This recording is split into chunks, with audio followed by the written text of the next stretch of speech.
सुंदरवन जंगल में बारिश बहुत तेजी के साथ हो रही थी। मामा चिड़िया बहुत परेशान थी क्योंकि वो और उसकी बेटी दोनों भूखे थे।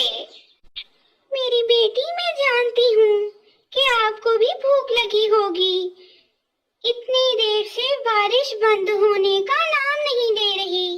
न जाने ये बारिश कब बंद होगी। मैं जाती हूँ और आपके लिए और अपने लिए भोजन लाती हूँ। और फिर मम्मा चिड़िया तेज बारिश में कांपते हुए उड़ रही थी। मम्मा चिड़िया को ठंड तो बहुत लग रही थी, लेकिन इसे अपनी बेटी के लिए भोजन इकट्ठा करना था। मम्मा चिड़िया एक पेड़ पर बैठ जाती है। उसमें जरा भी हिम्मत ना थी कि वो उड़े, क्योंकि बारिश बहुत तेजी के साथ हो रही थी।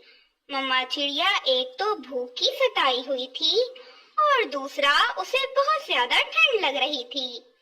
मम्मा चिड़िया को रास्ते में कालू कौवा मिलता है। कालू भाई, आप यहाँ क्या कर रहे हैं? इतनी तेज बारिश में आपको घर से नहीं निकलना चाहिए था। ना जाने ये बारिश कब रुकेगी। मैं तो अपनी बेटी के लिए भोजन की खोज में निकली हूँ। ये सुनकर कालू कौवा, जिस काम के लिए आप निकली हैं, मैं भी उसी काम के लिए निकला हूँ। अब मेरा घर परिवार भी तो है। अब मुझे जग्गू के लिए कोई मीठा फल ढूंढने होगा, क्योंकि जग्गू सूखा दाना नहीं खाता। और बारिश का तो कुछ पता नहीं, न जाने कितने दिन तक और होती रहेगी ये। कौवे और चिड़िया की कुछ देर बात होती है और फिर कौवा अपने घर की जानिब और चिड़िया भोजन ढूंढने की जानिब निकल पड़ते हैं। लेकिन रास्ते में चिड़िया मर जाती है, क्योंकि ठंड के कारण उसका शरीर बिल्कुल बर्फ की तरह जम चुका था। चिड़िया की बेटी घोंसले में बैठी रो रही थी, क्योंकि वो भूखी थी।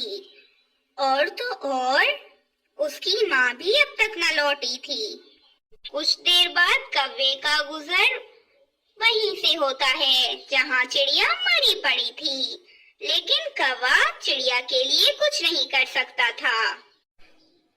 चुलबुली अपने घोंसले में बैठी रो रही थी कि चीनू चिड़िया वहाँ आ जाती है। चीनू चिड़िया उसे रोता देखकर बहुत दुखी हो जाती है।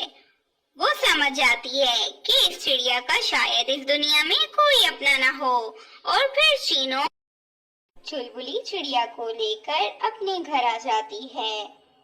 और बाहर बारिश बहुत तेज थी, इसीलिए चीनू चुनमुन को अपने सीने से लगा लेती है। चीनू के रूप में चुलबुली को एक मम्मा मिल गई थी, जो उससे बहुत प्यार करती थी।